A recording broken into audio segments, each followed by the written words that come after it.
Class 6 की science, जिसमें chapter number 3 है तंतुओं से वस्त्र तक, यानी फाइबर टू फैब्रिक। देखिए इसके बारे में हम समझते हैं। हम पूरा चैप्टर डायग्राम के द्वारा समझेंगे, तो बने रहिए। पहले हमको समरी देखते हैं, फिर एक एक टॉपिक करके समझेंगे। देखिए तंतु क्या है। देखिए वस्त्रों धागों से मिलकर बनते हैं। वस्त्र हैं हमारे, वो किससे मिलकर बनते हैं?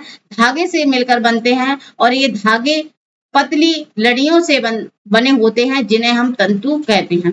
तो धागे किससे बने होते हैं? पतली लड़ियों से मिलकर के बने होते हैं, जिसे हम तंतु कहते हैं। तंतु दो प्रकार के होते हैं, दो रूप में पाए जाते हैं। एक प्राकृतिक तंतु और दूसरा है जंतु तंतु। प्राकृतिक तंतु पौधे और जंतुओं से प्राप्त होता है, जैसे कि कपास और जूट, जिसे पटसन भी बोलते हैं।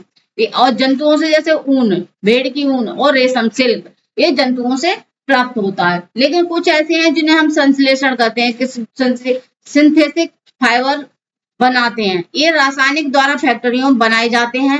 ये पॉलिएस्टर, नायलॉन और एक्रिलिक होते हैं। और जूट, देखिए जूट का स्रोत क्या होता है। ये जूट के पौधों के तने से प्राप्त होते हैं।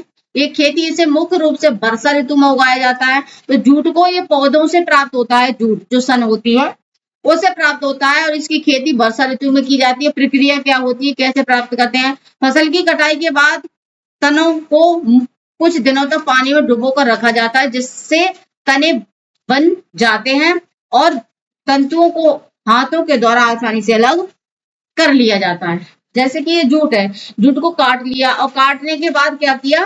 पानी में गाड़ दिया। कुछ दिन दबने के बाद इसमें रेशे से बन जाते हैं धागे की तरह, उसे हाथ से फिर अलग कर लेते हैं। इसे हम लोग डायग्राम से आगे समझेंगे। तंतुओं से तागा बनाने की प्रक्रिया, यानी तागा मतलब धागा, धागा बनाने की प्रक्रिया क्या होती है? तंतुओं से धागा बनाने की प्रक्रिया पहले कताई कहते हैं। यानी तंतुओं से धागा बनाने की प्रक्रिया को क्या कहते हैं? कताई कहते हैं। इस प्रक्रिया में रुई के एक पुंज से तंतुओं को खींचकर ऐंठा जाता है, जिसे तंतु आसपास आ जाते हैं और तागा यानी धागा बन जाता है। साधन इसके लिए तकली किसकी जरूरत पड़ती है? तकली की जरूरत पड़ती है, चरखा की जरूरत का उपयोग होता है। भारत में चरखे का उपयोग राष्ट्रपिता महात्मा गांधी द्वारा स्वतंत्रता आंदोलन के समय अत्यधिक लोकप्रिय बनाया गया था।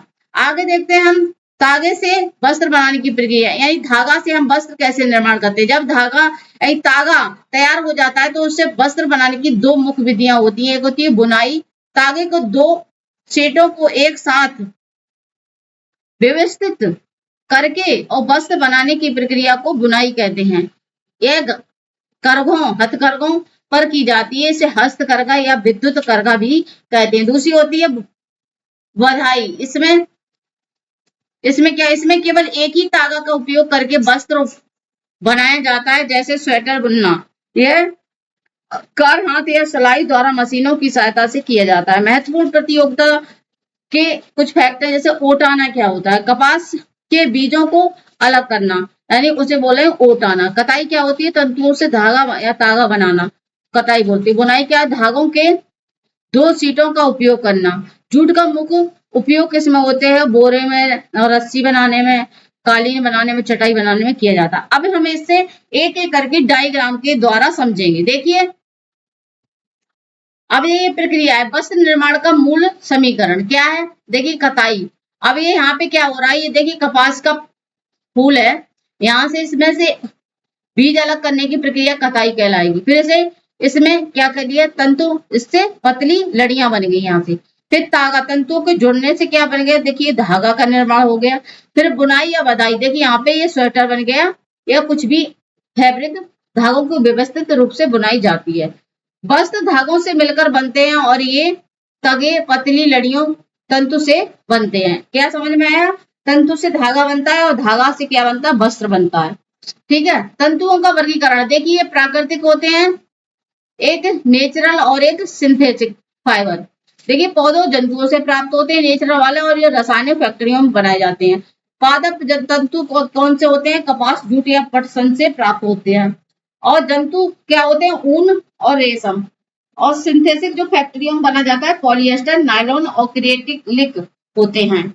आगे देखते हैं किस तरीके से। देखिए ये छोटी छोटी जो लड़ियां दिखाई दे रही हैं, ये तंतु और फाइबर है।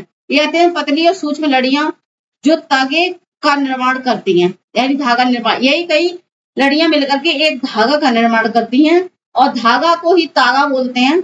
मजबूत और दृश्यमान और बुनाई के लिए तैयार होता है। अब देखिए परीक्षा दृष्टि तंतु हमेशा धागे से छोटी और अधिक सूक्ष्म इकाई होती है। यहाँ तक आई हो कि आपको यहाँ तक समझ में आया होगा। दूसरा देखते हैं पादप जंतु कपास बनाम जूट। देखिए कपास और जूट पटसन स्रोत क्या है दोनों के? फल, यानी कपास के जो पौधे होते हैं उनसे जो फल निकलता है वो फूल जाता है, उसी को कपास गोलक कहते हैं। और ये पूरे पौधों का तना से स्टेम से मिलती है। तो ये किससे मिलती है? कपास गोलक से।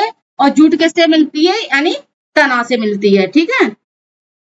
आदर्श परिस्थितियां कौन सी? एनवायरमेंट। देखिए काली मिट्टी या उष्ण जलवायु में होती है, मुख्य रूप से वर्षा ऋतु में होती है। निष्कर्षण विधि क्या होती है? इसको कैसे अलग करते हैं? बीजों को अलग करना उठाना कहलाता है। ये पानी में तनों को भिगाना या गलाना कहलाता है। मुख्य रूप से उपयोग क्या होता है? वस्त्र निर्माण में होता है। और जो जूट है उसका रस्सी और कालीन और चटाई बनाने में निर्माण किया जाता है। कपास का सफर खेत से रुई तक। देखिए कपास का गोलक है, ये बहुत सारे कपास का पेड़ है, यहाँ पे गोलक है। कपास के फल पकने पर फट जाते हैं जिससे रुई के बीज दिखाई देते हैं। ओटाना, कपास के बीजों को मशीन द्वारा अलग किया जाता है, इसे कपास ओटाना कहलाते हैं। शुद्ध तंतु, ये बीज रहित शुद्ध कपास का तंतु कटाई के लिए तैयार किया जाता है। आगे देखिए जूट या पटसन तने, ये कैसे बनाया जाता है? सबसे पहले ये देखिए पटसन के पौधे खड़े हैं खेत में।